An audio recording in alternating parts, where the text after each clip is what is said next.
Hi friends, welcome back to our channel. ఈరోజు మీరు చూడబోయే వీడియోలో వృషభ రాశి గల వారికి ఏప్రిల్ 15వ తారీఖు నుంచి 30వ తారీఖు వరకు వారి జీవితంలో జరగబోయే విషయాల గురించి, అలాగే ఈ రాశి వారు ఈ సమయంలో చేయవలసిన దేవతారాధన ఏమిటి అనే విషయాల గురించి ఇప్పుడు మనం తెలుసుకుందాం.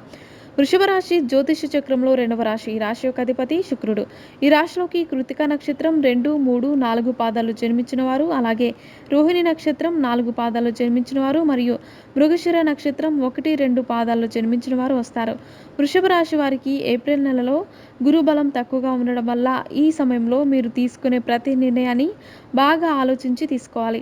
లేకపోతే ఈ రాశి వారు ఈ సమయంలో అనవసరమైన నిర్ణయాలను తీసుకోవడం వల్ల వృత్తిపరంగా, అలాగే ఉద్యోగపరంగా కూడా సమస్యలను ఎదుర్కోవాల్సి వస్తుంది.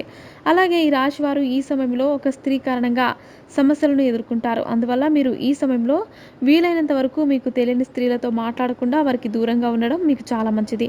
అలాగే ఈ రాశి వారికి ఈ సమయంలో 10వ స్థానంలో రాహువు సంచరిస్తున్న కారణంగా వీరికి యాక్సిడెంట్ జరిగే అవకాశం ఉంది. అందువల్ల మీరు ప్రయాణాలు చేసేటప్పుడు తగిన జాగ్రత్తలు తీసుకోవాలి. అలాగే ఈ రాశి వారికి 5వ స్థానంలో కేతు సంచరిస్తున్న కారణంగా విదేశాలలో ఉద్యోగాలు చేయాలనుకునే వారికి ఈ సమయంలో ఎంతో అనుకూలంగా ఉంటుంది. అలాగే ఈ రాశి గల ప్రభుత్వ ఉద్యోగులకి ఈ సమయంలో వేరే చోటికి బదిలీ అయ్యే అవకాశాలు ఎక్కువగా కనిపిస్తున్నాయి.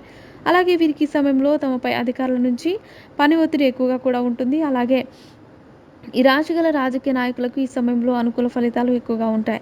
అలాగే ఈ రాశిగల వారు ఈ సమయంలో కోర్టుకు సంబంధించిన వ్యవహారాలలో ఇబ్బందులను ఎదుర్కొంటారు. అలాగే ఈ రాశిగల వారికి ఈ సమయంలో ఆర్థిక పరంగా ఎటువంటి సమస్యలు ఉండవు. అలాగే ఈ రాశిగల కళాకారులకు ఈ సమయంలో మిశ్రమ ఫలితాలు ఉంటాయి.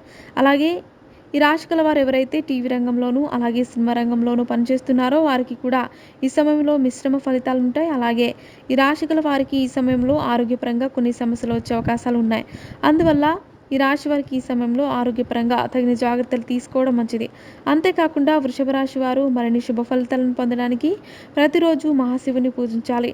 సో ఫ్రెండ్స్, చూసారుగా, ఇలాంటి మరిన్ని విషయాలను మీరు తెలుసుకోవాలనుకుంటే వెంటనే మా ఛానల్ని సబ్స్క్రైబ్ చేసుకోండి.